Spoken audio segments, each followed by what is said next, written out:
Steel Magnolias. Two sisters who love family, traditions, and all things Southern. We've got plenty of room at our table, so pull up a chair.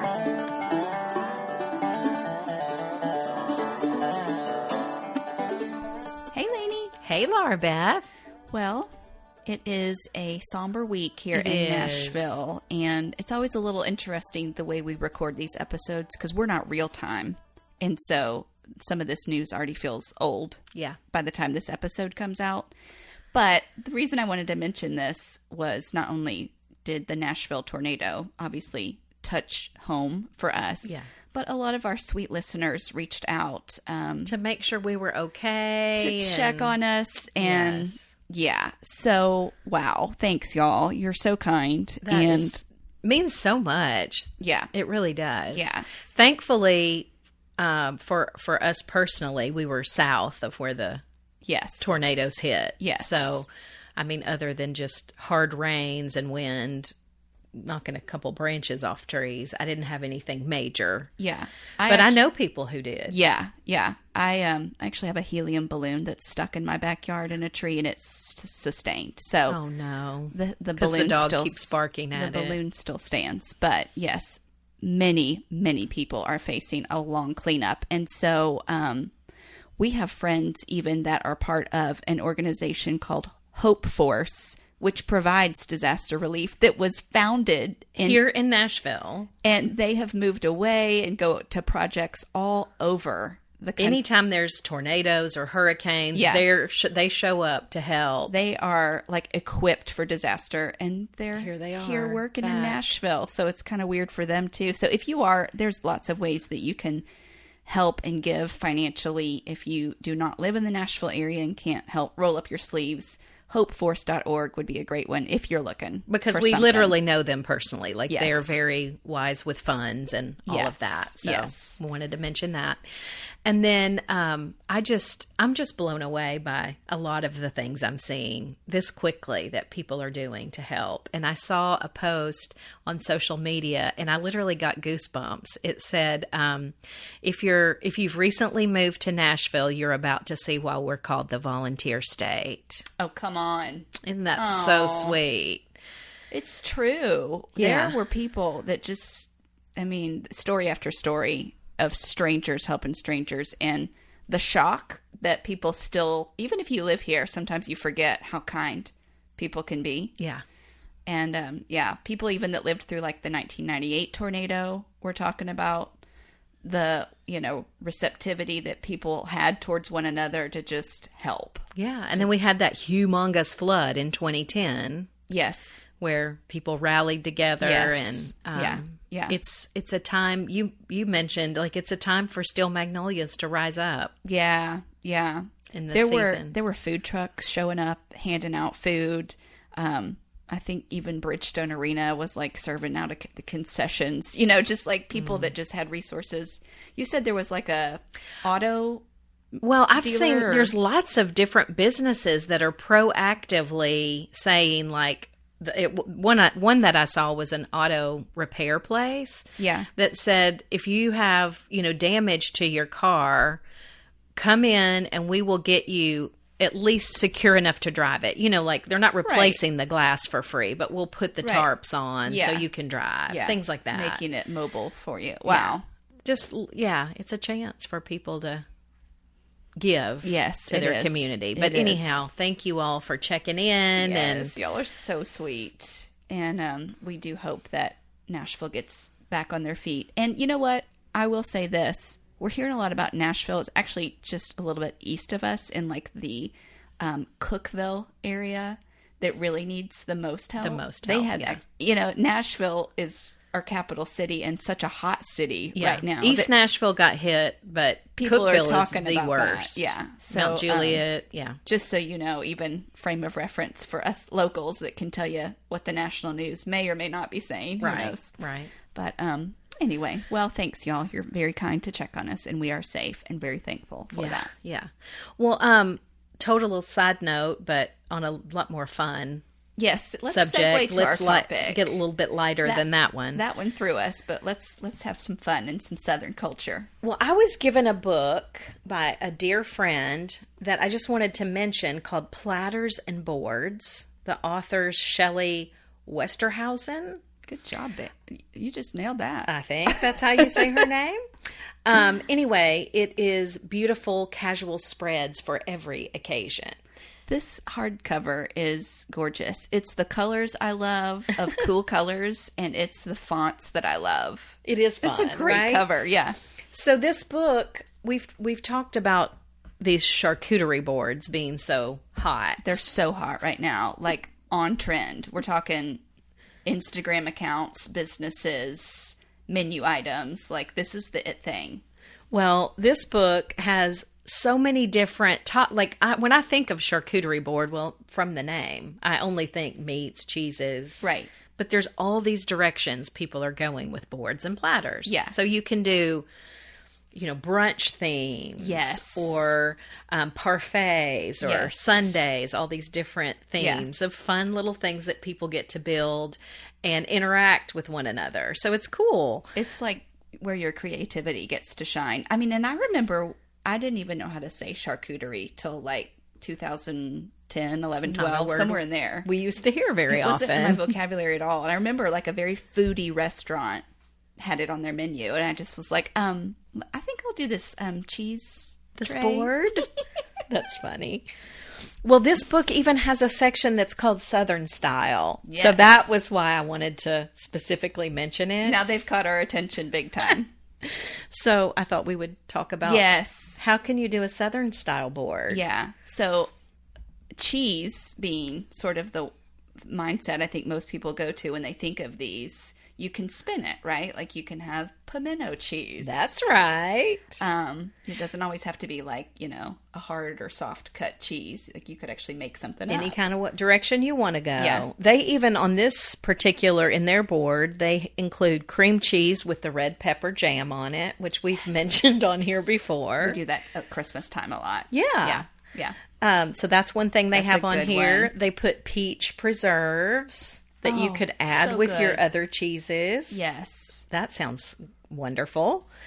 They have pecans and peanuts. I was thinking you could even have boiled peanuts if that's something you like. I don't, but you could do that. Some citrus. Yeah. Lots of different... Florida oranges, probably. My stomach's rumbling just talking about this. It looks so good. So there's lots of different things you could do, but I got tickled thinking back to last summer. I was in Atlanta with some college friends, and we went to a show at Chastain, which if you're ever in the Atlanta area, check and see who's going to be doing a show at Chastain. Awesome venue. Because it is such a cool venue. Yeah. And you can literally bring in your own wine and food and set up a little table. And they have tables. They have tables. Right? That's right. They have tables, and not every seat is with a table, right. but some of them have tables. Yeah. So people bring tablecloths and candles. Make it pretty. Make it adorable. Is that just kind of first come, first serve? No, you buy your ticket or you're on the grass in the back. And even there you can bring food in. Okay. But to have the table set up, you're actually buying a table. Going in if you've got a table exactly. or not. Okay. But we did, we brought in some things, some snacks and things. And my friend Sarah, who's the one who actually gave me this book, her husband is a big hunter. Yes, he is. He loves to deer hunt. He's from Kentucky. And so when they get these catches of deer, they have them processed there in Kentucky by a Mennonite family, and they can do all kinds of things with the meat. That's crazy. But one of the things he likes to have them do is, with some of the meat, is make jerky. Yeah, that's a great idea. Yeah, and they can do it spicy and all these different ways. So she had some various deer jerky that she put out on her little spread that we were making. Yeah. And I got so tickled because she was like, "This is a redneck charcuterie board." I love it. So anyway, in talking Southern style, I suppose if you wanted to add in some deer jerky or anything like that. Yes. Some bacon crumbles or even a lot of people put like pickled things, that's like a great you idea. could do those bread and butter pickles. A lot of people like those in the those South. are my favorite. Like, there's a lot of different things you could do. But yeah, that's so fun. And then I would just say, like, Pinterest, I'm sure, is exploding, right? Lord, with creativity. Beautiful pictures too. So don't be intimidated if your first one doesn't look like that. So if you're like, okay, I've got pimento cheese. I was just going to say, that's so funny. You just turned to the deviled eggs page. They have a whole spread of deviled eggs. I was going to say deviled eggs. I think this is so cute. So basically what they've done is they have a 2 different kinds of deviled eggs. One, just the basic. Actually, they have 3. The basic deviled egg, one that is beet pickled, which our mom loves those because she loves beets. So they made a few of them have that pretty red color, or purpley red color, and then some with the, I'm not sure if I pronounce it right, creme fraiche. Is that how you say it? You did better than I would, so good job.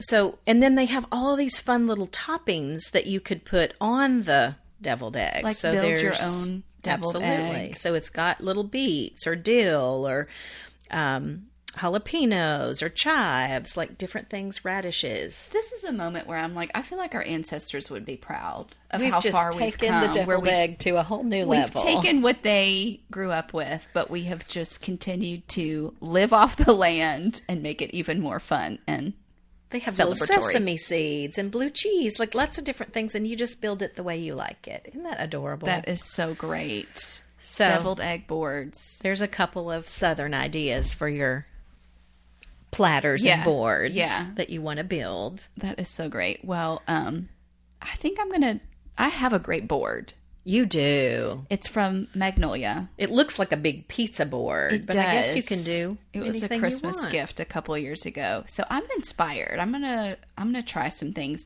Mine it's circular and it doesn't have a lip. So I'm gonna have to, do it when I'm probably doing something at my house. But I'm excited to, and I'm gonna be inspired and see what resonates for whatever next thing I'm hosting. I'm not gonna just like throw something together. I want it to be right. But it is fun to think about the different directions you could go. I mean, if you were having a birthday party for Jacob, you could do something kid friendly. That's like build your own ice cream sundae or Well, and Easter's coming. Easter's coming. It's March right now, but deviled egg board sounds fun for Easter. So fun. So that might be the first one that I tackle. So don't put me down yet quite this early for bringing the deviled egg board, but that might be where I go. Well, we last week had the chance to sit down with a dear friend that is now in Raleigh, North Carolina. Yes. She used to live here in Nashville, but she does her own business doing these charcuterie boards. Yeah, she just kind of started it thinking this would be a fun side gig, and it's taken over. Not only that it's her only gig, right? Her husband is now thinking of folded her husband just being full time with her new business. Yeah. So since her specialty is charcuterie boards, we thought, let's sit down and talk to her. So we went Facebook Live on our page. So you may have already even seen a little taste of this, of when she came over to help us build the board. Yeah. Courtney Bowman is her name, and she has Raleigh Cheesy. Raleigh Cheesy. So we wanted to share our time with her. And so this is our little chat with expert cheese board charcuterie maker, Raleigh Cheesy. Hey, Courtney. Hi, guys. We have a special guest at the table with us. We have Courtney from Raleigh Cheesy. And I'm saying Raleigh Cheesy because really that's what you guys need to know. I mean, you need to call her Courtney, but you can call her Raleigh Cheesy as well, right? Yes, I get called that often. So, y'all, we just built a charcuterie board. Amazing. Yeah. So Raleigh Cheesy over in Raleigh, North Carolina can build these gorgeous boards for you. We'll put a picture up of the one that we built on our Instagram so y'all can see the wonders of it. But you should follow Raleigh Cheesy on Instagram for inspirations. And we'll, at the end of our little conversation here, I'll remind everybody how you can connect with Courtney. But yeah, we just thought it was important to talk about this. It actually came up on an episode 3 weeks ago when we talked about, we had a multi-generational chat. Ooh. Yes. And the millennial of the group, she said her go-to item to bring is a charcuterie board. Because it's such a hit. So trendy right now. So she was telling us she lives on the 18th floor of a high-rise. So she saran wraps it to death and then hops on her elevator and goes to whatever potluck or shindig she's headed to. So we were kind of cracking up, but that was her go-to. That's what I do. Yeah. I've used so much saran wrap in the past 6 months. I can only imagine. So that's how you transport it? Yeah. Well, I tend to go with boards that have a lip on the outside. For travel. For travel. If it's just at my house, I'm definitely using whatever I have. But if it has a lip and then my husband holds it and I just wrap it like I'm wrapping a toilet paper roll. That is the same motion she gave us when she Now, was are you buying about saran wrap at Costco? I need to be. That's actually on my next shipped on your order, next run. But Yeah. for sure. So tell us, Courtney, how did you get started in making charcuterie boards? Yeah. So I made my first one ever this past summer. What? Yeah. That's so recent. Yeah. July 2017. No, 2019. Sorry, I was thinking when my daughter was born. I made it for my daughter's second birthday. Okay. So July 2019, my mom was in town, and she was like, we had both been following Nashville Cheese Gal for a while, and she was like, Courtney, I really think you could do this. You should just try. I love food, and I love creating and making things, and I love those things together. And so she was like, let's just try one for Bug's birthday. And I was like, okay, let's try. So we went to Whole Foods and made this super bougie charcuterie board for a 2-year-old's birthday party. And I loved, it was so much fun, and it was so well received. And I was like, I need to keep doing this. This is really fun. So I just kept making them for friends and family kind of throughout the summer. And then I made them for a couple of school events at the beginning of the year. So I'm the special events coordinator at my school as well. And there were a couple of parent events that I had, and so I had to provide the food. And I was like, I'll just make a cheese board for you guys, and just a cheese board. I'll just make a cheese board. I'll just do this. And so it was pretty well received by those people. And then October 1st, which was about 6 months ago, I was like, I'm just going to do it. I'm going to make a logo. I'm going to post every picture I have of every cheese board I've ever done. Okay. And call it Raleigh Cheesy, because that's pretty obvious. That what name it has is to do adorable. With, really cheesy, but Raleigh Cheesy. Exactly. It's clear we're based in Raleigh, clear where it has something to do with cheese. If people see that name, they should be interested. Yeah. And so I posted every picture I had, started following a bunch of influential people in Raleigh and just liking all their pictures to get them to just come look at my profile. Wow. And they did. And this network of, there's this company called Offline. Actually, I think there's an Offline Nashville. They basically just post about things that are occurring around a city to encourage people to get offline and to go out in their community. Okay, cool. So they reached out the day I posted my Instagram, and they were like, we want to feature you on our email list and on our Instagram. And they send it out to 40,000 people or something. Wow. And so I started getting orders within the week, and I was not ready. I was like, I don't have a pricing list. I don't have a website. I don't have an email. I've literally already posted every picture I have. I don't have any more content. SOS. What do I do? So I call my friend Lindsay, and I'm like, Lindsay, we need a photo shoot this. She's a photographer. I'm like, we need a photo shoot this weekend. I'll bring the stuff. You just got to take pretty pictures of me. Wow. Help. So she takes this beautiful photo shoot of me, all these close-up pictures of board. I now have pictures for a website. I now have more content to post. I now have a pricing sheet, and I had to build it all happened so fast. Wow. By, I think, January 15th, we'd hit over 100 orders, which is crazy. It's 3.5 months of business, maybe 4. Wow. So it was just fast. Wow. People love cheese. This is what I'm learning. Well, one of the things I love about these kind of boards is it's hearty. Oh, you know? So if you're so really hungry, it's going to satisfy that. Oh, it's not totally just just having a little ranch dip and veggies. It's like full on. Yeah. Oh, absolutely. Fill your belly with all the gorgeous goodness. Yeah, what I love about them too is that they're very dietary compliant. So whatever kind of dietary needs people have, you can adjust it slightly. Like there are many different things. Exactly. You can talk about that a little bit. Yeah. You can make a keto board if you want. You can do one that's just mainly focused on those meats and cheeses, and that's entirely keto friendly. You can make an entire vegetarian board that has absolutely no meat on it whatsoever, and people love that. You can also really easily adapt to gluten-free people. Like, there are incredible gluten-free crackers. We put some on the board today that are amazing, and it's very easy to just adapt a couple of things so that, and everybody can find at least one thing on there. They are allowed to eat, you know? So that's what I love too, is there's a way to do it that makes it feel very hearty and welcoming. And one of my favorite things is that when you take these to parties, people immediately are bonding over them. Like, they're connecting, they're having conversation. That's so true. It's like, if you put this, did you try the fig? Yeah, exactly. Exactly. Okay. It's like a nice interactive. Yes. Too. If you're putting this in a group of strangers, like, those strangers will immediately start talking because they're all going to be trying different parts and interacting with each other. So I just fell in love with it even more. Yeah, it's like a way to create community. It's a too. table topic in and of itself. Exactly. So nobody, like, you could put out chips and salsa and that's fine, but like, this is so much more fun.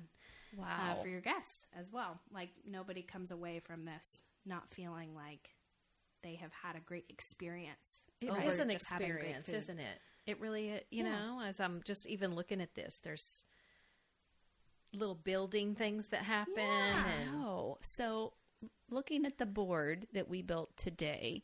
So fancy. We built it for a neighbor that Lainey had that's coming over tonight. I did have that in mind when I went shopping. And she wanted to do a board because this neighbor's from California. And the board she wanted to build was a collision of Tennessee and California. Yeah. So, I just thought that would be a fun. There's pimento cheese, there's figs, there's hummus, but then there's also bacon jam. You know, I mean, there is a collision happening. Yeah, absolutely.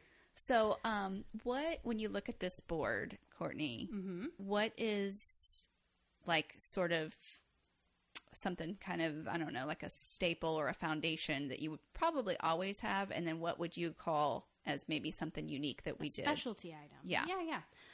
So something I'm always going to have is this honey. That's why I wouldn't let us not have the honey. The honey, okay. I always put honey on my boards or a sort of sweet jam. It complements cheeses really, really well and accents them. And I'm always going to pick a soft cheese. So we've got this lovely brie on here. You definitely want to have a soft, gooey cheese. Always choosing berries. So just for me personally, I tend to err more on the side of fruits over vegetables. Fruits, cheese, crackers tend to pair better together than veggies. Well, that makes sense. And I wouldn't have thought of that. So thinking about like cheese and wine, berries, grapes, it just makes more sense. Now that being said, like if you have a group of vegetarians and they're wanting you to amp up the veggies on a board, by all means, like so today we've got some cucumbers on here as well because we have hummus on the board, and so that goes really well with that. We also could have put like little cherry tomatoes on there or those bell peppers. Those are also great options if you're wanting a more veggie produce heavy board. But I am always going with berries. So blackberries are a pretty big staple. Grapes are a pretty big staple, all different colors. They're like really great. Lately I found these really cute tiny green grapes, which I tend to like a little bit better than the big huge ones. Okay. I just think they look a little prettier. They're not as like translucent. I feel like sometimes the big hardy ones almost look neon. Yes. And sometimes the green, like the tiny ones, look a little more subdued. Yeah. So those are really pretty, but also going with like raspberries and blueberries, and especially as we get into the summer seasons, like berries are a big hit. Yeah. I'm also, because besides that July board, and it was before I was doing this. I haven't had summer cheese. Yeah. So I'm going to be experimenting a lot with like a lot pears of different and peaches. Exactly. Definitely pears. I'm going to try peaches out. We'll see if they work or not. I'm a little worried about their moisture content, if they would leak all over the place. Oh, yeah. But I have put dried peaches on the board before, and those are really delicious. That sounds good. Yeah. I love peaches. And always the salami. I mean, we've got some great salami rivers happening in this. Is that what you call that? Like, a salami river? Mm-hmm. It looks like a river. One of the things I think is so fun about these boards is there is it's artistic looking and there is a flow, but yet everything isn't put next to what it's supposed to in quotes go with. Right. So it's who's to say that you might be putting your pistachio into some honey and you didn't mean to do that, but it's right there. So and then you realize that it's great. And that's your new favorite snack. Yeah, this is just so much fun. Yeah, that's one of the most fun things is people are always like, okay, what are your go-to pairings? And I'm like, well, yeah, there are go-tos that I have, but there are so many undiscovered ones that you might try that I have no idea about. What are a couple of your favorite go-to pairings? So some of my favorites are, there's a really great goat cheese at Trader Joe's called a blueberry vanilla chev. Okay. And even for people who don't like goat cheese, this is like a winner. And I always say, if you put goat cheese on a board, be sure to choose one that has a flavor attached to it, because goat cheese by itself can be really overwhelming, really tangy. Yeah. And a lot of people don't like it just plain. So pick one that has an additional flavor. Like, I know during the holidays, Trader Joe's has a cranberry one. They have a fig one, but their blueberry vanilla one is there year round, and it is the best goat cheese. Very yummy. Oh, it's so good. And it's the best price. So you get a whole 8-ounce thing of it for less than $5. Wow. Which is unheard of. So while you're saving money, like save money on cheese, spend money on the fancy crackers, Yes. So my favorite bite, though, they have this cracker called a Raisin Rosemary Crisp. That's so good. It's a Raisin Rosemary Crisp. They also have a fig and olive one right next to it. Okay. So either one is great in this bite. And then you put blueberry goat cheese, a little bit of prosciutto, and a drizzle of honey. And it's like the best bite of your whole life. You could have it for lunch. I think I've had that cracker, and it's kind of hearty, too. Yes. Like you could stack things on it, and it's not going to break. That's good. So good. So good. So fun. What do you love about living in Raleigh? Tell us a little bit about your city. Yeah. I've been living there. It'll be 7 years this summer. And I love being directly in the center of the beach and the mountains. So I get to, it's equal distant either way.